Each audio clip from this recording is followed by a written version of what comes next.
સંસાર સાગર તારવા જેન વાણી છે, નૌકાબલી જ્ઞાની શુકાની મળ્યા વિના આ નાવ પણ રે નહીં. આકારમાં શુદ્ધાત્મ જ્ઞાની શુકાની બહુ બહુ દોયલો મુજ પુણ્ય રાશિ ફર્યો અહો. ગુરુ કાન તું નાવિક મળ્યો અહો. ભક્ત સિદ્ધાત્માના શ્રીમંદર વીર કુંદના બાયાંતર વિભવો તારા તારે નાવ મુમુક્ષુના સદા દ્રષ્ટિ તારી વિમર નિજ ચૈતન્ય નિરખે અનિજ્ઞપ્તિ માહી દરવ ગુણ પર્યાય વિલસે નિશા લંબી ભાવે પરિણતિ સ્વરૂપે જય ભરે નિમિત્તો વ્યવહારો સિદ્ધ ઘન વિશે કાંઈ ન મળે. એવું શત શત જ્ઞાન જ્ઞાન ધબકે ને વજ્રવાણી છૂટે જેવ જ્રેશમ મોક્ષા ત્વઝરકે પરદ્રવ્યના તો તૂટે. રાગ દ્વેષ રૂચે ન જંપ નવરે ભાવેન્દ્રિમાં અંશમાં ટંકોત્કીર્ણય કંપ જ્ઞાન મહિમા હૃદયે રહે સર્વદા. નિત્ય સુધા શરણ ચંદ્ર તને નમો કરુણા અકારણ સમુદ્ર તને નમો. હે જ્ઞાન પોષક સુમેઘ તને નમો. આદાશના જીવન શિલ્પી તને નમો. ઊંડી ઊંડી ઊંડેથી સુખ નિધિ શતના વાયુની તે વહંતે વાણી ચિન્મૂર્તિ તારી ઉરયનુભવના સૂક્ષ્મ વિભરેલી ભાવો ઊંડા વિચારી અભિનવ મહિમા શીતમાં લાવી આવી. ખોયેલું રત્ન પામું મનરથ મનનો પૂરજો શક્તિશાળી. ખોયેલું રત્ન પામું મનરથ મનનો પૂરજો શક્તિશાળી.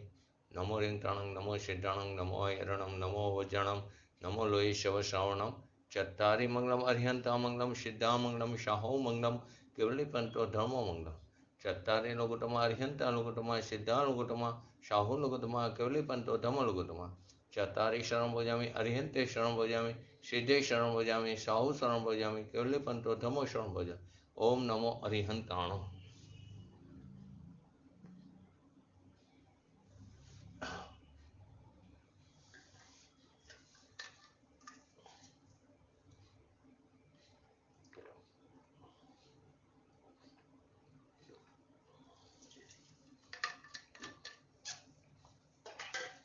આપણે 21મી શક્તિ અકર્તૃત્વ શક્તિની વાત ચાલી રહી છે. તો કે એની અંદર સમસ્ત કર્મથી કરવામાં આવતા જ્ઞાતૃત્વથી જુદા જે પરિણામો જે છે તે પરિણામોના કરણ ઉપરમ સમૂહ. ઉપરમના 3 અર્થ છે, અંત, નિવૃત્તિ અને અભાવ લીધા છે. એનાથી નિવૃત્ત સ્વરૂપ એનું નામ આપણે અકર્તૃત્વ શક્તિ કીધી. એની અંદર છેલ્લે ગઈ વખતે જે વાત થઈ હતી તો શાસ્ત્રની અંદર ઘણા બધા અપેક્ષાએ કથન આવતા હોય. કઈ નહીંનું આ કથન છે, કઈ અપેક્ષાથી કહેવામાં આવ્યો છે. ઘણીવાર આવે કે પોતાના સ્વભાવથી વિકાર ઉત્પન્ન થતો નથી. કેમ કે કોઈ શક્તિ વિકાર ઉત્પન્ન કરે એવી અનંત શક્તિની માંથી કોઈ પણ એવી એક શક્તિ નથી. તેથી પર્યાયમાં જે વિકાર થાય છે તે શક્તિનું કાર્ય નથી. પર્યાયમાં તો વિકાર ઉત્પન્ન થાય છે અજ્ઞાન દશામાં, સંસાર દશામાં, સાધક દશામાં, ભૂમિકા અનુસાર. એ શક્તિનું કાર્ય નથી. ત્યારે તે શક્તિના સ્વભાવની દ્રષ્ટિ કરાવવા માટે કીધું. તો ત્યારે કર્મના નિમિત્તને વશ થઈને, ખરેખર કર્મના નિમિત્તે થયો છે પોતાની પર્યાયમાં, પોતાની યોગ્યતાથી, પરંતુ કર્મના નિમિત્તના વશને થઈને જે વિકાર થયો તેને કર્મથી કરવામાં આવ્યો એમ કહેવામાં આવ્યું. કર્મથી કરવામાં આવતા એમ કહેવામાં આવ્યું. નિમિત્તથી થયો છે એમ નથી. ત્યાં નિમિત્તના વશે થયો છે, નિમિત્તના લક્ષ્ય થયો છે. કર્મના એટલે કે પરના લક્ષ્ય થયો છે, પરંતુ શબ્દ શું મુકાયો એમાં? કર્મથી કરવામાં આવતા. જ્યારે પંચાસ્તિકાયની 62 નંબરની ગાથામાં એમ બતાવવામાં આવ્યું, વિકાર પોતાની પર્યાયમાં પોતાના ષષ્ઠકારકના પરિણમનથી થાય. દ્રવ્યના અને ગુણના ષષ્ઠકારકો પણ છે, પરંતુ અહીં પર્યાયના ષષ્ઠકારકોથી થાય. દ્રવ્ય ગુણથી નહીં, પરકારકથી પણ નહીં. તો ત્યાં તે રીતે ચર્ચા હતી. એક સમયની પર્યાયમાં જે મિથ્યાત્વ, રાગદ્વેષ આદિ જે વિકારી ભાવ ઉત્પન્ન થાય છે, તે બધા પર્યાયમાં એક સમયની પર્યાયના ષષ્ઠકારકોને કારણે ઉત્પન્ન થાય છે. દ્રવ્ય ગુણના ષષ્ઠકારકોથી પણ નહીં, પરકારકથી પણ નહીં. તો અહીં કર્મથી કરવામાં આવતા એમ કહેવામાં આવે. કર્મના નિમિત્તે વશ થયા, કર્મના નિમિત્તના વશે થઈને એમ કોઈ શક્તિનું કાર્ય નથી તે બતાવવા માટે. તો સમયસાર 75 નંબર, 76 નંબર, 77 નંબરની ગાથામાં એમ બતાવવામાં આવ્યું કે પોતાના આત્માનો સ્વભાવ કેવો છે કે તે પોતાની પર્યાયમાં વ્યાપ્ય અને પોતાની પર્યાયમાં વ્યાપ્ય એટલે પર્યાય વ્યાપ્ય અને દ્રવ્ય સ્વભાવ જે છે તે વ્યાપક. આત્માનો સ્વભાવ પોતાની પર્યાયમાં વ્યાપ્ય, પર્યાય વ્યાપ્ય અને દ્રવ્ય સ્વભાવ તે વ્યાપક. પરંતુ જ્યારે ધર્મીને એટલે કે જે જીવની સ્વભાવ ઉપર દ્રષ્ટિ છે એવા ધર્મીને જ્યારે આત્માનો પૂર્ણ સ્વભાવ દ્રષ્ટિમાં આવ્યો ત્યારે સ્વભાવ વ્યાપક અને સ્વભાવની નિર્મલ પર્યાય વ્યાપ્ય. તો ત્યાં તે વાત છે કે જેને પોતાના સ્વભાવની અનુભૂતિ, પોતાનો સ્વભાવ અનુભવમાં આવ્યો, આત્માનો પૂર્ણ સ્વભાવ દ્રષ્ટિમાં આવ્યો ત્યારે તે સ્વભાવ વ્યાપક, ત્યારે તે સ્વભાવ વ્યાપક અને તે નિર્મલ પર્યાય જે છે તે ત્યાં વ્યાપ્ય. બાકી એમ કહેવામાં આવ્યું કે દરેક દ્રવ્ય પોતાની પર્યાયમાં કેવું છે? દ્રવ્ય વ્યાપક અને એની પર્યાય વ્યાપ્ય. અહીંયા જે વાત છે તો અહીંયા જે વિકાર બાકી રહ્યો તે વિકાર વ્યાપ્ય અને કર્મને વ્યાપક કીધું. કર્મથી કરવામાં આવતા 3 વાત આવી. એક વાત આવી કે પોતાનો આત્મા એટલે દરેક દ્રવ્યનો સ્વભાવ છે કે દરેક દ્રવ્ય પોતે વ્યાપક અને એની પર્યાયમાં વ્યાપ્ય છે, એટલે પર્યાય વ્યાપ્ય. પરંતુ જ્યારે ધર્મીને સ્વભાવ ઉપર દ્રષ્ટિ થવાથી એને આત્માની અનુભૂતિ થઈ ત્યારે એટલે કે એનો પૂર્ણ સ્વભાવ દ્રષ્ટિમાં આવ્યો ત્યારે તે સ્વભાવ જે છે તે વ્યાપક અને તેની નિર્મલ પર્યાય તેને વ્યાપ્ય કહેવામાં આવ્યો. અને જ્યારે અહીં વિકાર જે છે ભૂમિકા અનુસાર ધર્મીને પણ વિકાર બાકી રહ્યો અને આપણી અજ્ઞાન દશામાં આપણને પણ વિકાર છે. એ વિકાર જે છે તે વ્યાપ્ય અને કર્મને વ્યાપક કહેવામાં આવ્યું. કર્મને વ્યાપક કહેવામાં આવ્યું. અહીં દ્રવ્ય સ્વભાવ સિદ્ધ કરવો છે ને, દ્રવ્ય સ્વભાવની દ્રષ્ટિ કરાવવાની વાત છે. માટે ત્યાં કર્મના નિમિત્તથી જે થયું છે ને કર્મથી કરવાનું એમ કહેવામાં આવ્યું. તો જ્યાં જે અપેક્ષા હોય ત્યાં તે સમજવું જરૂરી છે. અહીંયા કર્મને વ્યાપક કીધું અને વિકારી પર્યાયને શું કીધું? વ્યાપક. વિકારી પર્યાયને વ્યાપ્ય કીધું. 68 નંબરનો જે કરશ હતો એની અંદર હતું કે અશુદ્ધ પરિણામ જે છે તે પોતાનું વ્યાપ્ય છે. અશુદ્ધ પરિણામ જે છે તે પોતાનું વ્યાપ્ય છે ને આત્મા વ્યાપક છે. કરશની અંદર સમયસાર 68 નંબરના કરશમાં એની અંદર એ અધિકારમાં આવ્યું હતું કે શું હતું કે અશુદ્ધ પરિણામ જે રાગદ્વેષ આદિ વિકારી પરિણામ ઉત્પન્ન થાય તે પોતાનું વ્યાપ્ય છે, પોતાની પર્યાયમાં ઉત્પન્ન થાય છે અને આત્મા વ્યાપક છે. અને પૂતગલની પર્યાય જે કર્મ રૂપે થાય છે, પૂતગલની પર્યાય જે કર્મ રૂપે પરિણમે છે તે કર્મ રૂપે જે થાય છે તે વ્યાપ્ય અને પૂતગલ તેનું વ્યાપક છે. ખરેખર તો એમ છે કે દરેક દ્રવ્ય પોતે વ્યાપક અને તેની પર્યાય તે તેનું વ્યાપ્ય. તો વ્યાપ્ય અને વ્યાપક એક જ જગ્યાએ હોય.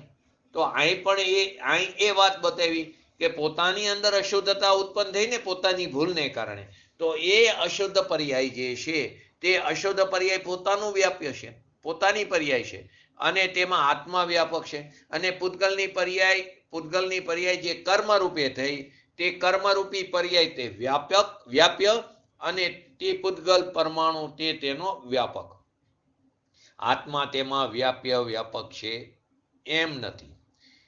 એમ કર્મની પર્યાયમાં આત્મા તેમાં વ્યાપક છે એમ નથી. એટલે કે કર્મની પર્યાયમાં આત્મા વ્યાપક છે એમ નહીં. અને પોતાની વ્યાપકતામાં કર્મ વ્યાપક છે એમ નથી. પોતાની પર્યાય જે ઉત્પન્ન થાય અશુદ્ધ પર્યાય છે તો પોતાની, એમાં ખરેખર કર્મ વ્યાપક છે એમ નથી. અને આત્મા જે છે તે પૂતગલ રૂપી કર્મની પર્યાયમાં તે વ્યાપક નથી. તો ક્યાં કઈ નહીંથી, કઈ અપેક્ષાથી, કઈ વિવિક્ષાથી વાત કરવી છે, કયા પ્રકારની વિવિક્ષા ચાલે છે, એના ઉપર ધ્યાન રાખીને ખરેખર તો અર્થ કરવો જોઈએ. અહીંયા કે છે સમષ્ટ કર્મથી. સમષ્ટ એટલે 8 પ્રકારની મૂળ પ્રકૃતિ. અહીં સ્વભાવની વાત ચાલી રહી છે. જે વિભાવ છે તે કર્મના નિમિત્તને આધીન થઈને થયો છે, માટે ત્યાં તેને કર્મ દ્વારા કહેવામાં આવ્યું. જ્ઞાન સ્વરૂપ જે ભગવાન આત્મા છે, તો આનંદનો પિંડ છે, તે એની અંદર પૂર્ણ સ્વરૂપે તે જ્ઞાનાનંદથી ભરેલો છે. તો તેને ખરેખર દરેક અપેક્ષાનું જ્ઞાન સમજવું પડશે, તો જ એને વસ્તુ સ્વરૂપ સમજાશે. કઈ અપેક્ષાથી ક્યાં નહીંનું, આગમનું, અન્ય આગમનું તાત્પર્ય શું છે. એક ગાથાની અંદર ખરેખર જુઓ તો 5 અપેક્ષા ચાલી રહી છે. કઈ અપેક્ષા, ક્યું નહીં, આગમની શૈલી કઈ છે, અન્ય આગમનું તાત્પર્ય શું છે. તો ખરેખર તો આપણે શાસ્ત્રનો અર્થ કરવાની જે પદ્ધતિ છે ને, એમાં 5 વસ્તુ જોઈ છે. શબ્દાર્થ, ભાવાર્થ, આત્માર્થ, નયાર્થ, મતાર્થ. શબ્દાર્થ, આગમાર્થ, નયાર્થ, મતાર્થ આદિ. ભાવાર્થ, શબ્દાર્થ, ભાવાર્થ, આત્માર્થ, નયાર્થ અને મતાર્થ. તો એક જ ગાથાની અંદર આ 5 રીતે કોઈ પણ શાસ્ત્રને અર્થ કરવાની આ 5 પદ્ધતિ છે.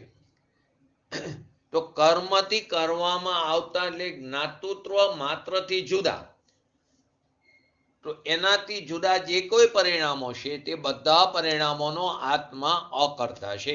એ અહીં અકર્તૃત્વ શક્તિની વાતમાં તે બતાવવાનું પ્રયોજન છે. તો પોતાના જ્ઞાયકનો જ્યાં અનુભવ થયો, તો પર્યાયમાં જ્ઞાન અને આનંદની જ પર્યાય ઉત્પન્ન થાય.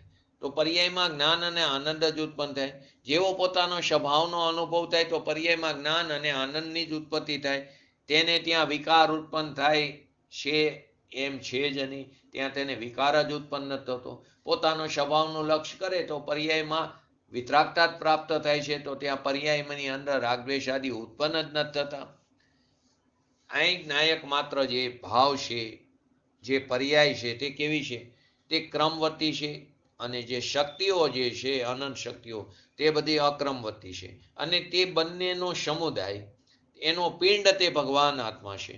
તો અહીંયા જ્ઞાતૃત્વ માત્રથી જુદા જે પરિણામો, અહીંયા પરિણામ એટલે વિકાર લીધા, જ્ઞાતૃત્વથી જુદા પરિણામ એટલે રાગદ્વેષ આદિ બધા વિકારી પરિણામો. પુણ્ય, પાપ, દયા, દાન, વ્રત, તપ, ભક્તિ, હિંસા, ચોરી, જૂઠ આદિ, તો એ બધા પરિણામોનો ભગવાન આત્મા કરતા નથી. તો પૂજ્ય ગુરુદેવશ્રીને એ સમય કીધો કે ધન કમાય તો ઢગલા થાય છે. તો પૂજ્ય ગુરુદેવશ્રી કે ધન કમાય તો ઢગલા થાય એમ નથી. એ તો પુણ્ય હોય તો મળે.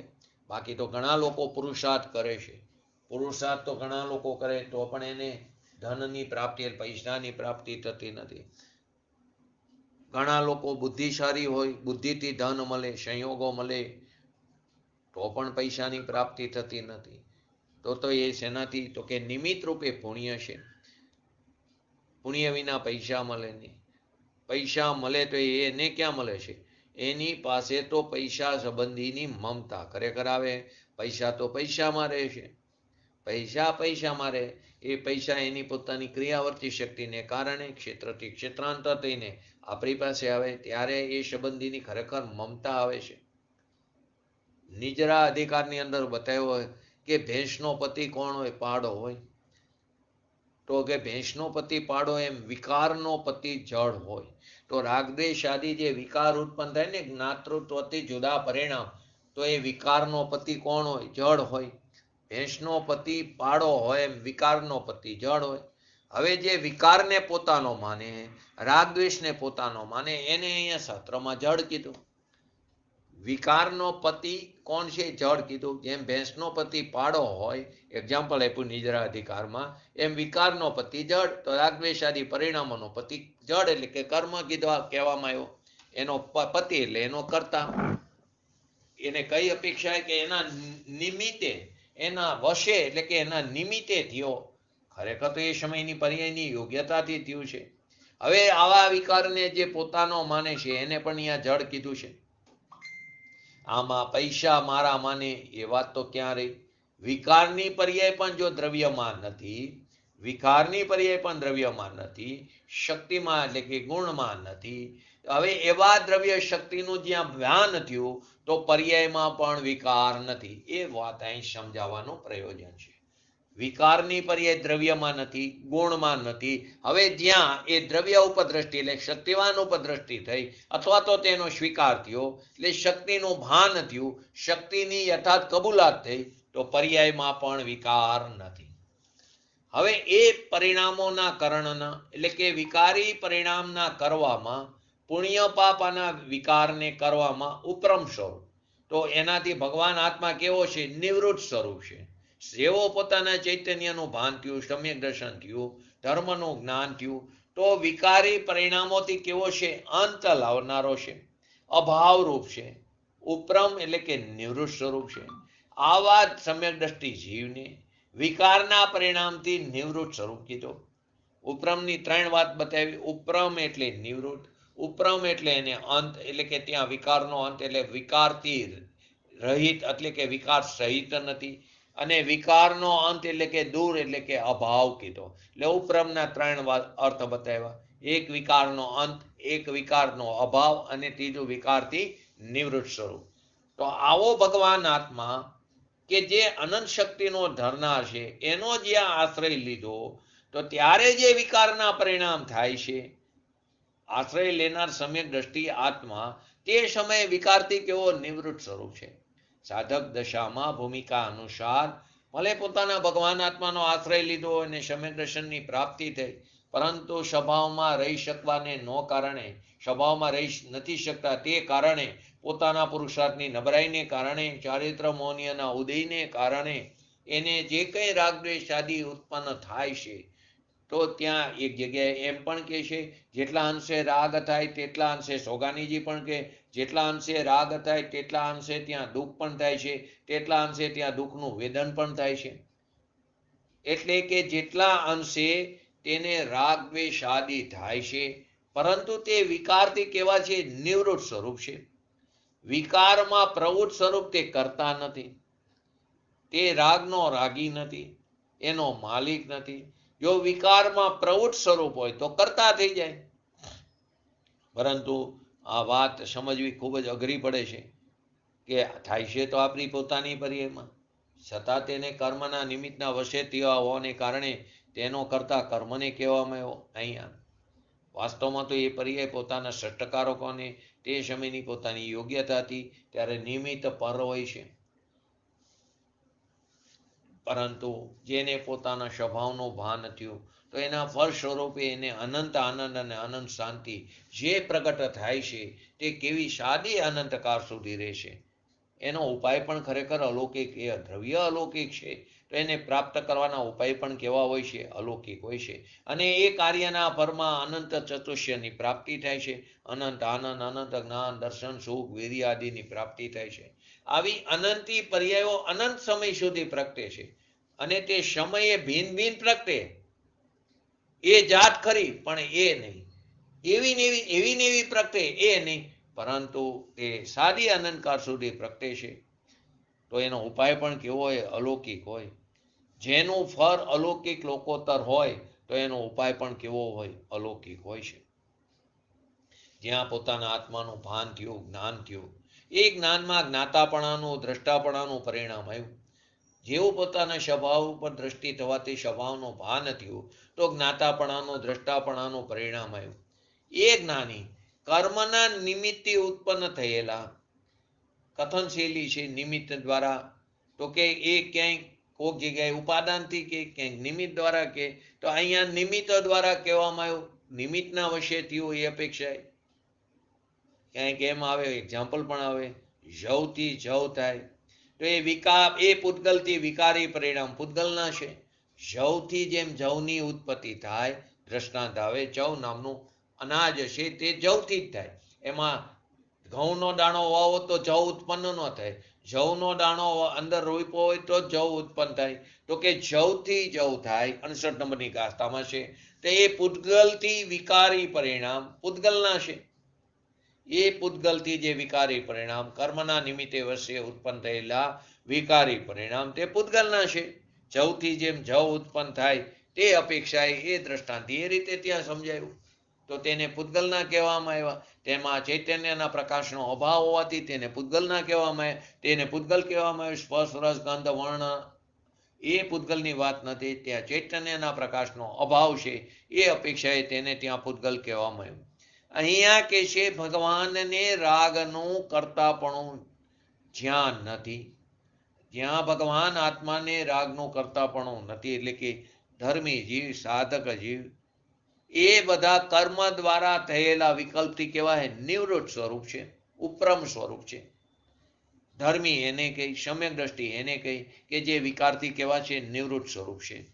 પ્રવૃત્ત સ્વરૂપ હોય તો એ કરતા થયો તો મિથ્યા દ્રષ્ટિ. જો સમ્યક દ્રષ્ટિ હોય તો વિકારથી નિવૃત્ત સ્વરૂપ. જો મિથ્યા દ્રષ્ટિ છે તો વિકારથી કેવો છે?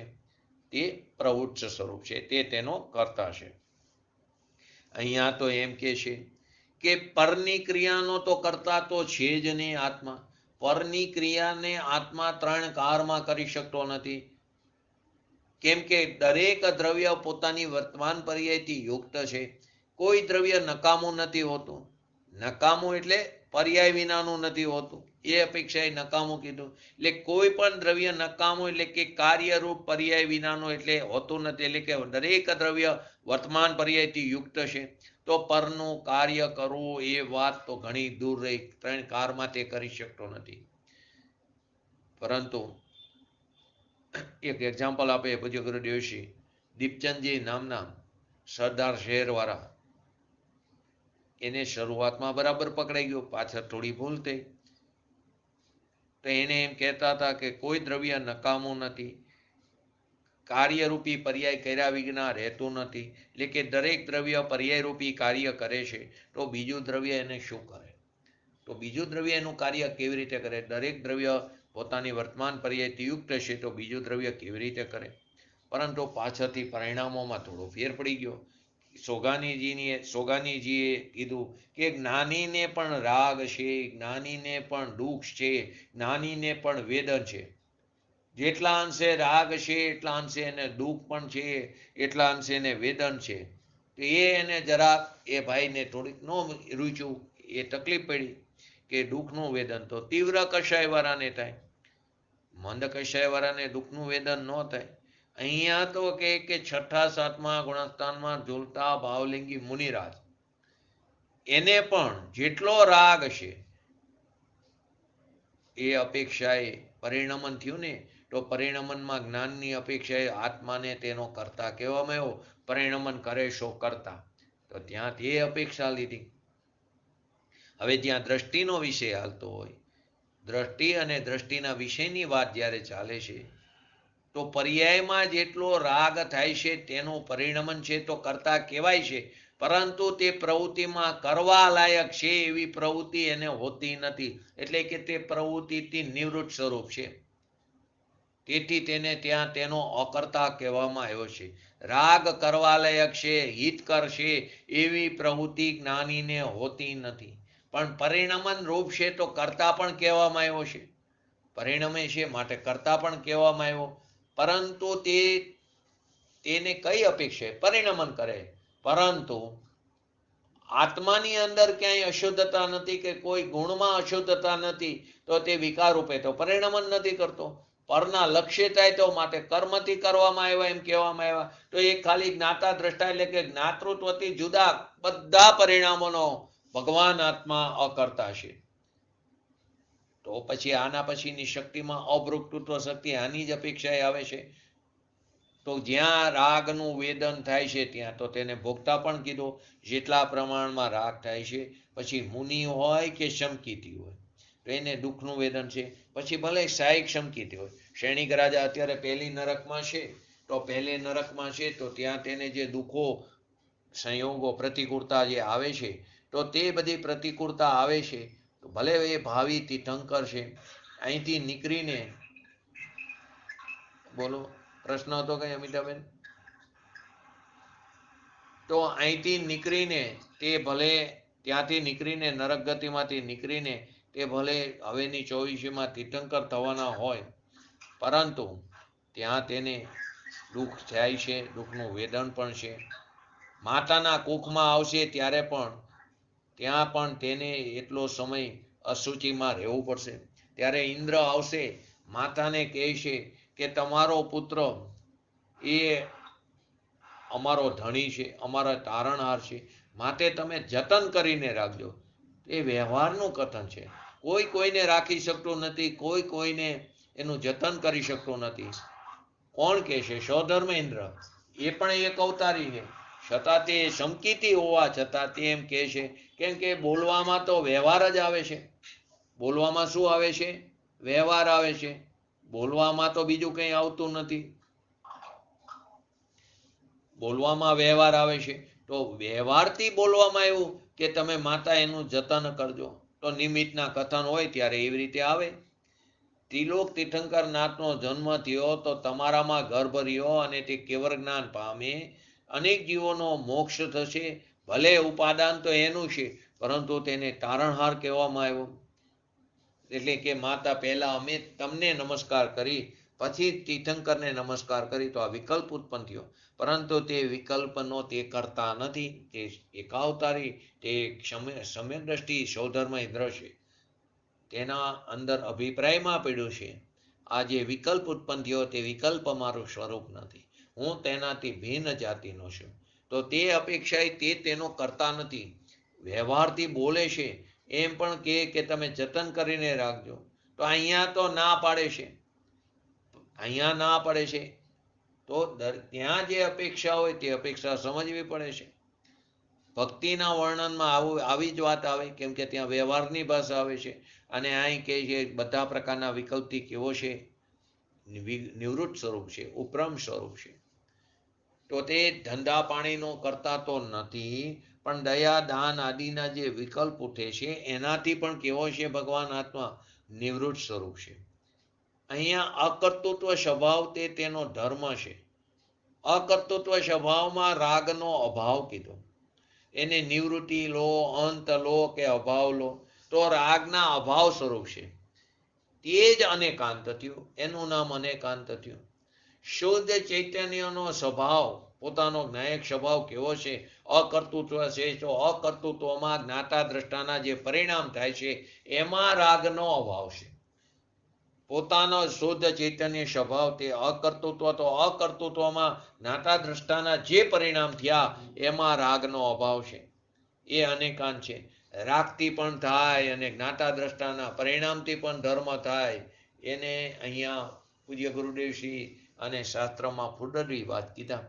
એ ધર્મ નથી, એ અનેકાંત નથી, તે મિથ્યા એકાંત છે. એને ફૂટડી વાદ કહેવામાં આવ્યું. તો એ આ યથાર્થ સ્યાદવાદનો વિષય કહેવામાં આવ્યો. અનેકાંત એને કીધું.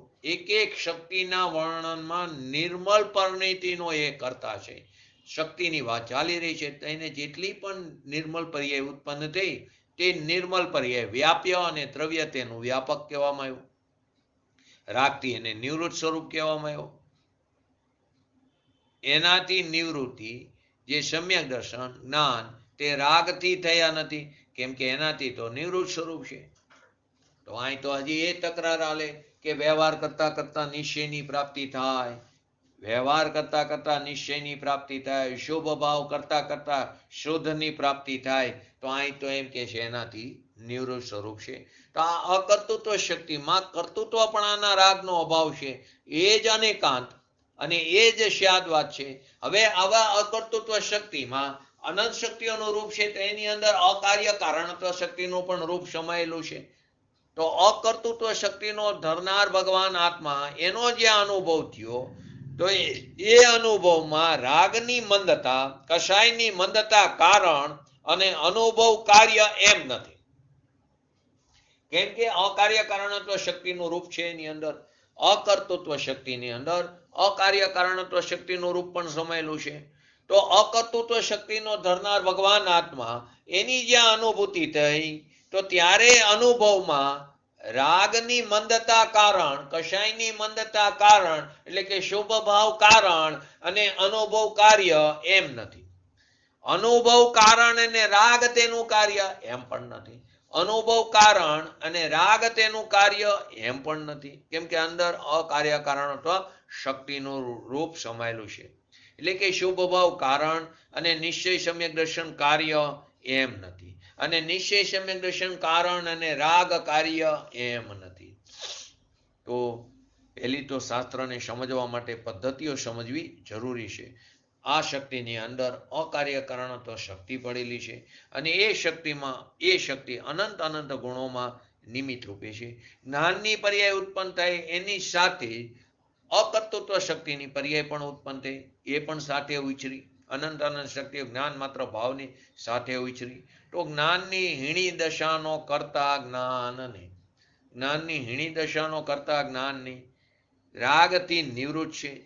આમ અનંત ગુણમાં એ અકર્તૃત્વ શક્તિ પણ વ્યાપેલી છે. અનંત અનંત ગુણમાં અકાર્ય કારણત્વ શક્તિની અંદર પણ અકર્તૃત્વ શક્તિ વ્યાપેલી છે. અકર્તૃત્વ શક્તિની અંદર અનંત ગુણોનું રૂપ વ્યાપેલી, એટલે કે એનું રૂપ સમાયેલું છે.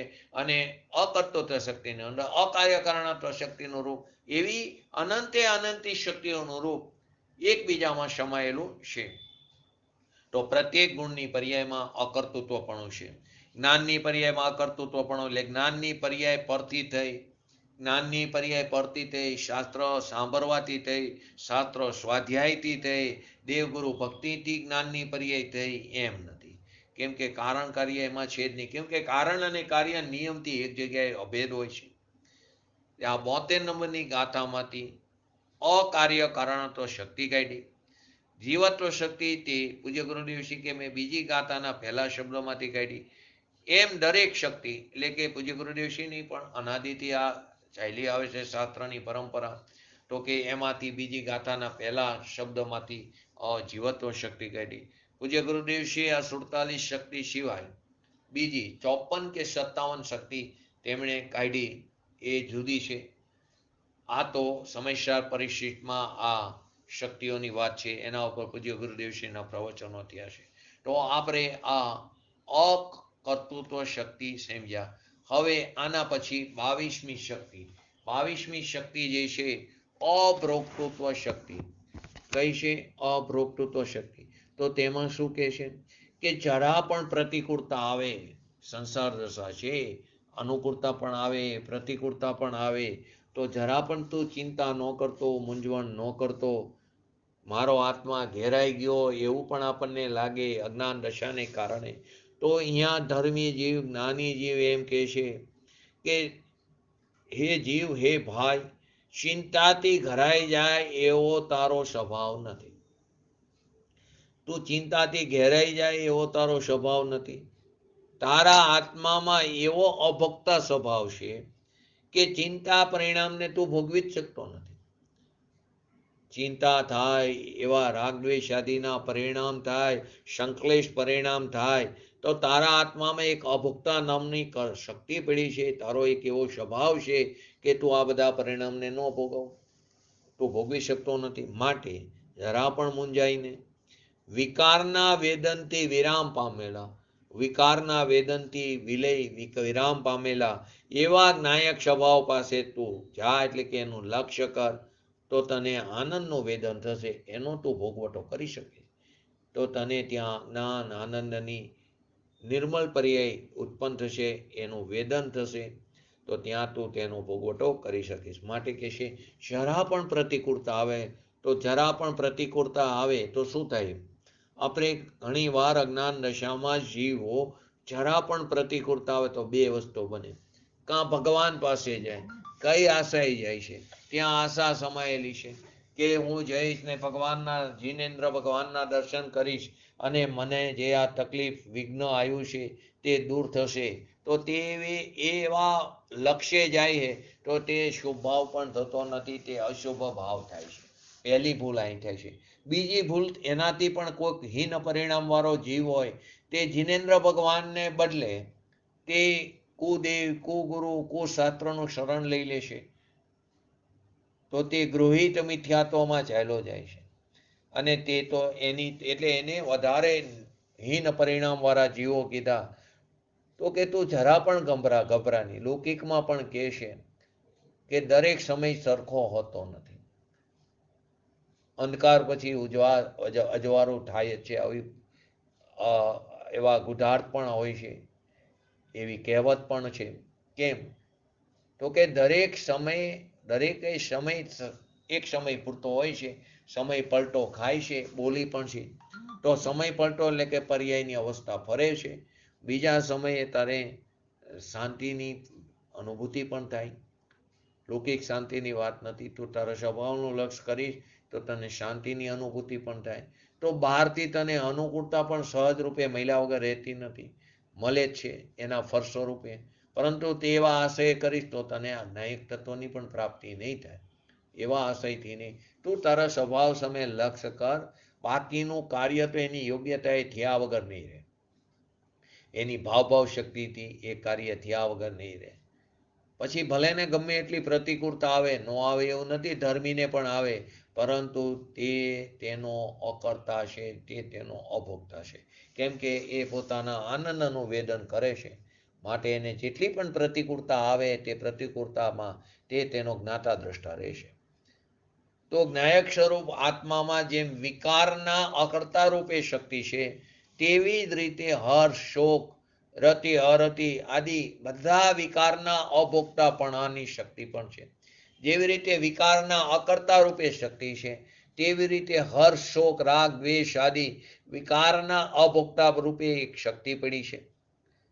તો સમસ્ત કર્મથી કરવામાં આવેલા ને આત્માના જ્ઞાતૃત્વ માત્રથી જુદા એવા પરિણામોના અનુભવના ઉપરમ સ્વરૂપ એટલે કે નિવૃત્ત સ્વરૂપ કહો, અંત સ્વરૂપ કહો કે અભાવ સ્વરૂપ કહો, એવી અભોક્તૃત્વ શક્તિ છે.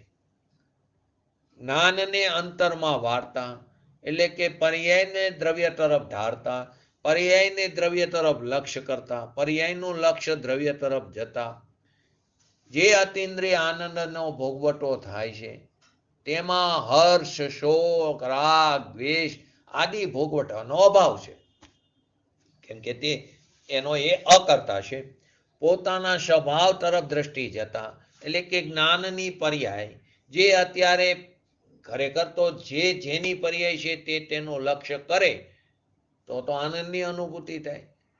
પરંતુ આપણે જ્ઞાનની પર્યાય પોતાના આત્માની એટલે કે દ્રવ્યની છે, અને લક્ષ્ય ક્યાં કરવા જાય છે? જ્ઞાનનો સ્વભાવ તો જાણવાનો છે. તો પરમાહમપણું કરવાથી રાગદ્વેષ આદિ ઉત્પન્ન થાય ને એના ફળ સ્વરૂપે સંસાર ઉભો રહેશે. તો અહીં કહે છે હર્ષ, શોક આદિ સ્વભાવ તરફ લક્ષ્ય કરતા અતિન્દ્રિય આનંદનો જે ભોગવટો થાય એમાં હર્ષ, શોક આદિની પર્યાય એનો જે ભોગવટો હોય એનો અહીંયા અભાવ છે. તો હર્ષ, શોક આદિ જે વિકારી ભાવો ને કર્મથી કરવામાં આવ્યા એમ કર્મથી કરવામાં આવેલા એમ કહેવામાં આવ્યું છે. તે કઈ અપેક્ષાએ? કે પોતાના દ્રવ્ય સ્વભાવની દ્રષ્ટિની અપેક્ષાએ, પોતાના જ્ઞાયક સ્વભાવની દ્રષ્ટિ અથવા તો દ્રવ્ય દ્રષ્ટિની અપેક્ષાએથી કહેવામાં આવ્યું. હર્ષ, શોક આદિ વિકારી ભાવોને કર્મથી કરવામાં આવેલા એ આ અપેક્ષાએ કહેવામાં આવ્યું છે. કર્મના નિમિત્તે વશ થયેલા અથવા તો કર્મને વશે અથવા તો કર્મના નિમિત્તે થયેલા રાગ, દ્વેષ આદિ પરિણામોને કર્મથી કરવામાં આવ્યા એમ કહેવામાં આવ્યું છે. પર લક્ષ્ય જે હર્ષ, શોક આદિના જે ભાવો થાય છે એનો અનુભવવાની એક સમય પૂરતી પર્યાયમાં લાયકાત છે. એ ક્ષણિક છે વિકાર ભાવ. એ હર્ષ શોક આદિના જે ભાવો થાય છે તેને અનુભવવાની એક સમય પૂરતી પર્યાયમાં લાયકાત પડેલી છે. ક્ષણિક વિકારી પર્યાય થાય છે, લાયકાત છે. પણ આત્માનો જે ત્રિકાર સ્વભાવ છે એ તો એ અનુભવતી રહી છે, વિકારના અનુભવતી રહી છે. જે ત્રિકારી સ્વભાવ છે એમાં તો એનો અભાવ છે. એ પર્યાયનો વિભાવ સ્વભાવ છે તે એક સમયની પર્યાયમાં ઉત્પન્ન થાય છે.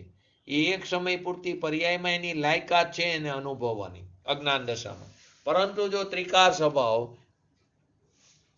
જે ત્રિકાર પોતાનો સ્વભાવ છે એ જ તેવો હોય, જો એ ત્રિકાર સ્વભાવ જ વિકારને ઉત્પન્ન કરનારો હોય તો વિકારના વેદનથી છૂટીને પોતાના અંતરમાં અનુભવમાં નિર્વિકાર આનંદનું વેદન થઈ શકે નહીં. જો એ સ્વભાવ જ હોય ત્રિકારી, રાગ દ્વેષ આદિ, એનો અભાવ જ ન થાય, કેમ કે સ્વભાવ એનો ક્યારે અભાવ ન થાય, તો અભાવ ન થઈ શકવાને કારણે જે આ સમ્યક દર્શન એટલે કે આત્માની અનુભૂતિ, નિર્વિકાર આનંદ, એનું વેદન થઈ શકે નહીં. મુક્ત દશાની પ્રાપ્તિ જ ન થાય. સિદ્ધ દશાનો અભાવ થઈ જાય. તો સિદ્ધ દશાનો અભાવ થાય તો ખરેખર તો સંસાર દશાનો પણ અભાવ થાય. તો એ દશાનો અભાવ થતાં જીવનો અભાવ થાય. જીવનો અભાવ થતાં એક દ્રવ્યનો અભાવ થતાં 6 દ્રવ્યનો અભાવ થાય. તો વિશ્વના નાશનો પ્રસંગ આવે.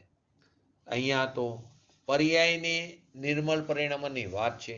તો કે પર્યાયમાં જેને એકાંત હર્ષોકનું જ જેને વેદન છે, પર્યાયમાં જેને એકાંતે હર્ષોક રાગદ્વેષ આદિ પરિણામોનું જ જેને વેદન છે, એનાથી પાર એને જ્ઞાયક સ્વભાવનું વેદન જરા પણ નથી. જેને એક સમયની પર્યાયમાં હર્ષ શોક આદિ એનું જ વેદન છે, એટલે હર્ષમાં રાગ લો, શોકમાં દ્વેષ લો, એનું જ વેદન છે. તેનાથી પાર પોતાનો જે જ્ઞાયક સ્વભાવ છે એનું વેદન જરા પણ નથી.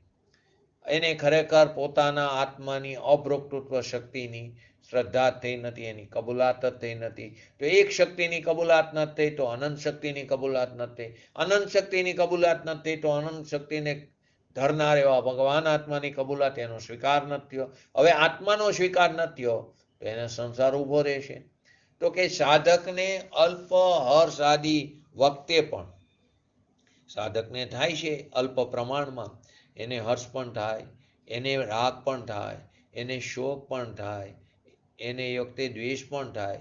એ વખતે પણ તેનાથી ભિન્ન એની દ્રષ્ટિ, એની પરિણીતિ એ તો જ્ઞાયક તરફ ટકેલી છે. એટલે એને એકલા હર્ષાદિનું જ વેદન નથી, પણ દ્રષ્ટિના બરે હર્ષોકના અભાવ રૂપે પોતાના જ્ઞાયક સ્વભાવનું વેદન પણ તેને જ વર્તે છે. એને રાગ ધારા અને જ્ઞાન ધારા બંને એક સમયે વર્તી રહી છે. એને એકલા હર્ષાદિનું જ વેદન નથી, પણ દ્રષ્ટિના બરે પોતાના હર્ષોકના અભાવ સ્વરૂપ જે પોતાનો જ્ઞાયક સ્વભાવ છે એ જ્ઞાયક સ્વભાવનું વેદન પણ ચાલુ છે, કેમ કે એની પરિણીતિ જ્ઞાયક તરફ ટકેલી છે. એ જ રીતે અભોક્તા શક્તિનું નિર્મળ પરિણમન પણ એને ચાલુ થઈ ગયું છે. અભોક્તા શક્તિનું પરિણમન પણ એને ચાલુ હોય છે, નિર્મળ પરિણમન ચાલુ થઈ ગયું છે. તો આત્માથી ભિન્ન એવું જે આપણું શરીર છે, મન છે, વાણી છે, પૈસા છે, સ્ત્રી, અન્ન, એટલે બધા પ્રકારના સંયોગો, રોગ વગેરે પર પદાર્થને ભોગવાનું આત્માના સ્વરૂપમાં 3 કાળમાં છે જ નહીં. આત્માથી ભિન્ન એટલે કે પોતાના દ્રવ્યથી ભિન્ન બધા પ્રકારના જીવ દ્રવ્ય અને બધા બાકીના જાતિ અપેક્ષાવાળા 5 દ્રવ્ય, તેની એ વગેરે પદ પદાર્થને ભોગવવાનું આત્માના એટલે કે જીવ દ્રવ્યમાં એટલે કે આત્માના સ્વરૂપમાં છે જ નહીં. પરનો ભોગવટો કરવાનું અજ્ઞાની માને છે, કરી નથી શકતો, પરંતુ તેની માન્યતામાં છે કે હું પરને ભોગવી શકું છું. તે એની ભ્રમણા છે. પણ તે કોઈને પરને ભોગવતો નથી, પણ પર તરફના વલણથી એને હર્ષોકના જે ભાવ ઉત્પન્ન થાય છે એ હર્ષોકના ભાવ કરીને અજ્ઞાન માત્ર ભાવથી તે તેને જ ભોગવે છે, તેને જ વેદે છે. એટલે તે ખરેખર રાગને વેદી રહ્યો છે, તે શોકને વેદી રહ્યો છે, એટલે કે તે દ્વેષને વેદી રહ્યો છે. તે પરને 3 કાળમાં અજ્ઞાની પણ ભોગવી નથી શકતો, પરંતુ તેની માન્યતામાં છે કે હું તેને ભોગવી શકું છું, તે અપેક્ષાએ પર તરફના લક્ષને કારણે એ તરફના વલણથી એને હર્ષોક આદિના જે ભાવો થાય છે એ ભાવો કરીને અજ્ઞાન ભાવથી તેને જ ભોગવે છે. અહીંયા આચાર્ય દેવ કરુણા ભાવથી આપણને બતાવે છે કે હર્ષોકના ભાવો પણ આત્માના જ્ઞાયક સ્વભાવથી જુદા છે. હર્ષોકના તને જે ભાવ ઉત્પન્ન થાય ને એ પણ પોતાના સ્વભાવથી કેવા છે? જુદા છે. એને પણ ભોગવવાનો આત્માનો સ્વભાવ નથી. પરને ભોગવી તો શકતો જ નથી, પરંતુ તને હર્ષોકના જે ભાવ થાય ને એ ભાવને ભોગવવાનો પણ ખરેખર આત્માનો સ્વભાવ નથી. આત્માનો સ્વભાવ તો પોતાના જ્ઞાયક સ્વભાવમાં એકાગ્ર થઈને પોતાની જે વિતરાગી દશા છે, પોતાની અંદર જે જ્ઞાન આનંદની નિર્મલ પર્યાય ઉત્પન્ન થાય એને ભોગવવાનો છે. એનો સ્વભાવ કેવો છે? પોતાના જ્ઞાયક સ્વભાવમાં એકાગ્ર થઈને, તન્મય થઈને, લીન થઈને, એનું ધ્યાન ધરીને એને પોતાની અંદર ઉત્પન્ન થતી નિર્મલ પર્યાયને તે ભોગવી શકે છે. આત્માના દ્રવ્યમાં, ગુણમાં કે પર્યાયમાં ક્યાંય પરનો ભોગવટો છે જ નહીં. દ્રવ્યમાં પણ નથી, ગુણમાં પણ નથી. કેમ કે અભોક્તૃત્વ શક્તિ જે છે તે દ્રવ્ય, ગુણ અને પર્યાય ત્રણેયમાં વ્યાપેલી છે. કેમ કે અનંત અનંત શક્તિઓ જે છે તે દ્રવ્ય, ગુણ અને પર્યાય ત્રણેયમાં વ્યાપેલી છે. તો આત્માના દ્રવ્યમાં, આત્માના એટલે કે આત્મામાં લો કે દ્રવ્યમાં, ગુણમાં કે પર્યાયમાં ક્યાંય પરનો ભોગવટો છે જ નહીં. હર્ષ, શોક, ચિંતા વગેરેનો ભોગવટો આત્માના દ્રવ્ય ગુણમાં નથી. માત્ર ને માત્ર એક સમય પૂરતી અવસ્થામાં છે. અજ્ઞાન દશામાં એક સમય પૂરતી અવસ્થામાં છે. જ્ઞાનીને પણ એક સમય પૂરતી અવસ્થામાં છે, પરંતુ તે તેનો માલિક નથી. ત્યાં તેને અકર્તૃત્વ શક્તિ હોવાને કારણે, કેમ કે અભોક્તૃત્વ શક્તિમાં અકર્તૃત્વ શક્તિનું પણ રૂપ સમાયેલું છે, તો તે એને કારણે તે તેનો કરતા નથી, તો કરતા નથી તો ભોગતા પણ નથી. અને વિકારના અભોક્તા સ્વરૂપ એવા ત્રિકારી દ્રવ્ય ગુણ તરફ વળતા પર્યાયમાંથી જે હર્ષોકનું જે ભોગતાપણું છે છૂટી જાય છે. વિકારના અભોક્તા એવો પોતાનો ત્રિકારી દ્રવ્ય સ્વભાવ જે છે એના તરફ તે પર્યાય ઢરે, તો એ પર્યાયમાં જે હર્ષોકનું જે એક સમય પૂરતું જે ભોગતાપણું હતું, જે ક્ષણિક ભોગતાપણું હતું, તે છૂટી જાય છે. અને દ્રવ્ય, ગુણ, પર્યાય ત્રણેય એનાથી આત્મા સાક્ષાત અભોક્તા થઈ જાય. દ્રવ્ય ગુણમાં તો છે જ અભોક્તા, પણ પર્યાયમાં પણ તેને અભોક્તાપણું થઈ જાય છે. એ પર્યાયમાં અભોક્તાપણું ક્યારે થાય? કે દ્રવ્ય સ્વભાવ પર લક્ષ કર, એનો સ્વીકાર કર, તો પર્યાયમાં પણ તું અભોક્તા થઈ જાય છે. શરીર કસાય તેનું વેદન આત્માને નથી. શરીર હોય, કશાય હોય, કોઈનું પણ વેદન આત્માને નથી. અથવા તો શરીર કપાય, શરીરના કટકા થાય ને નારકીને, એનું વેદન આત્માને નથી. અને તે તરફના અણગમાનું વેદન કરવાનો પણ આત્માનો સ્વભાવ નથી.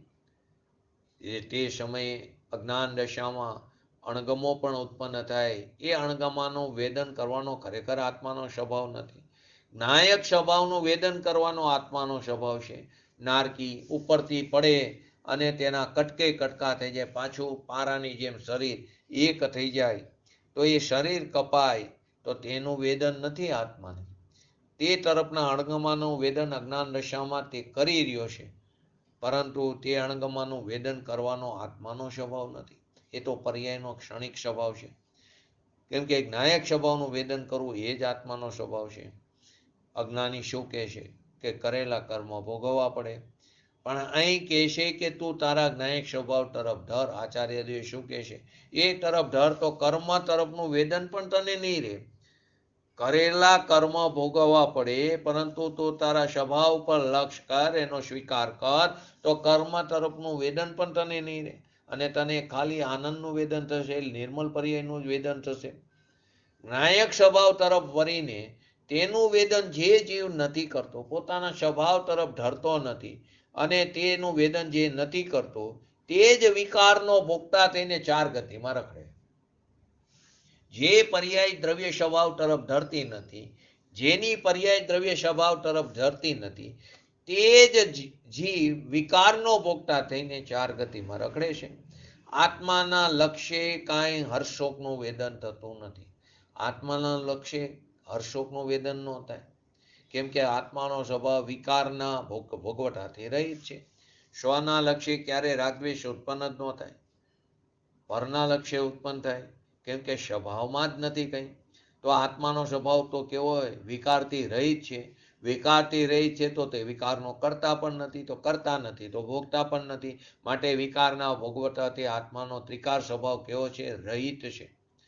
હર્ષ, શોક કે તે બધા આત્માના જ્ઞાતા ભાવથી જુદા છે. જ્ઞાતૃત્વ પરિણામથી તે બધા કેવા છે? જુદા છે.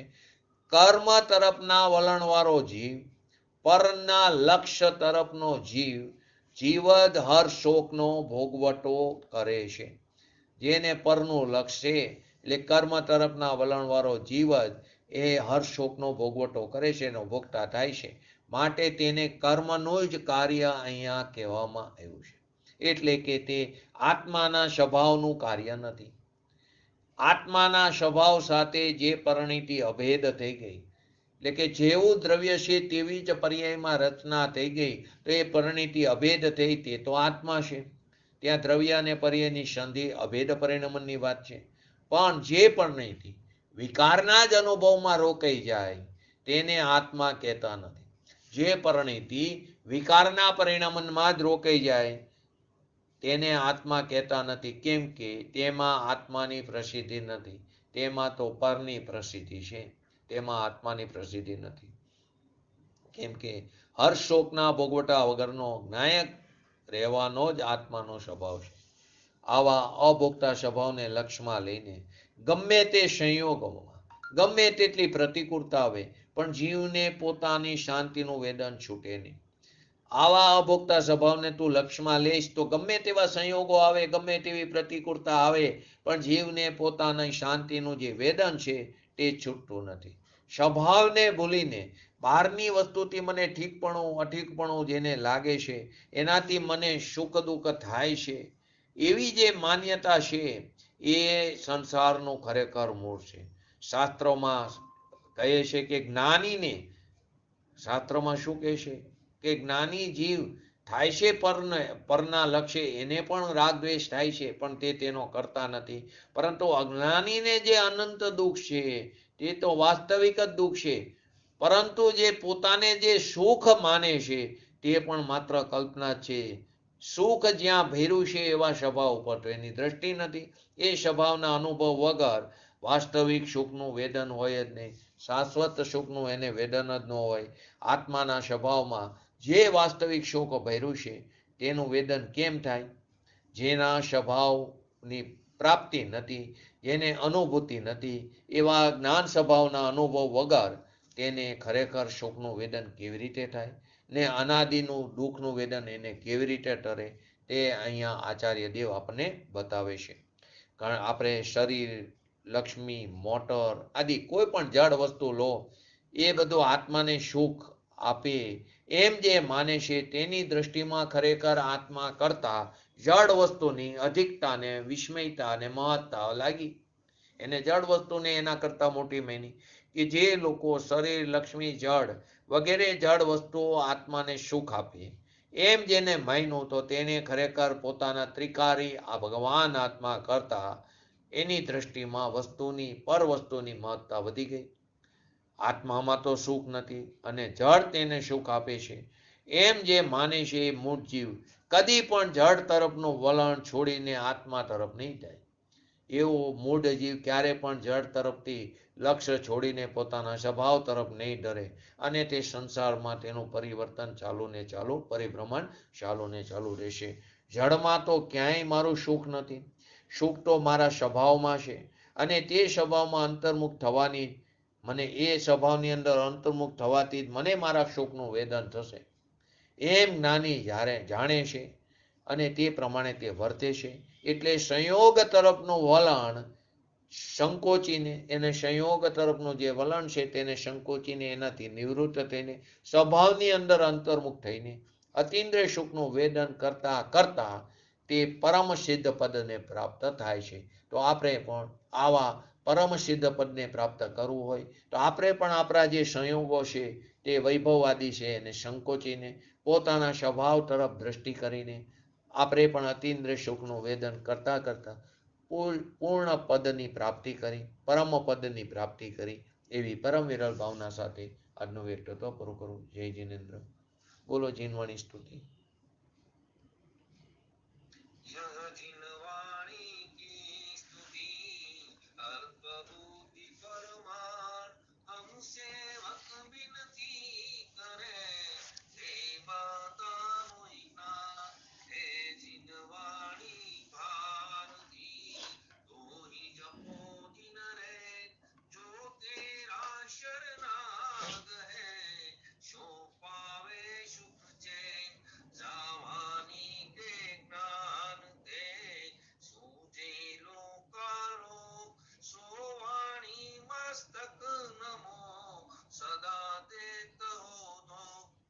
નમો રિંગટાણંગ નમો સિદ્ધાણંગ નમો હેરણમ નમો વોજણમ નમો લોહી સવસાવણમ ચત્તારી મંગલમ અરિહંતા મંગલમ સિદ્ધા મંગલમ શાહુ મંગલમ કેવલી પંતો ધર્મો મંગલમ ચત્તારી લોકોતમા અરિહંતા લોકોતમા સિદ્ધા લોકોતમા શાહુ લોકોતમા કેવલી પંતો ધર્મ લોકોતમા ચત્તારી શરણ ભોજામી અરિહંતે શરણ ભોજામી સિદ્ધે શરણ ભોજામી શાહુ શરણ ભોજામી કેવલી પંતો ધર્મો શરણ ભોજામી. બોલીએ શ્રી પંચ પરમેષ્ઠી ભગવંતોનો જય હો. બોલીએ શ્રી જીનવાણી માતનો જય હો. બોલીએ શ્રી પરમ પૂજ્ય પરમ ઉપકારી સદગુરુ દેવનો જય હો. બોલીએ શ્રી પ્રસમૂર્તિ ભગવતી માતનો જય હો. બોલીએ શ્રી સનાતન જૈન દિગંબર ધર્મનો જય હો.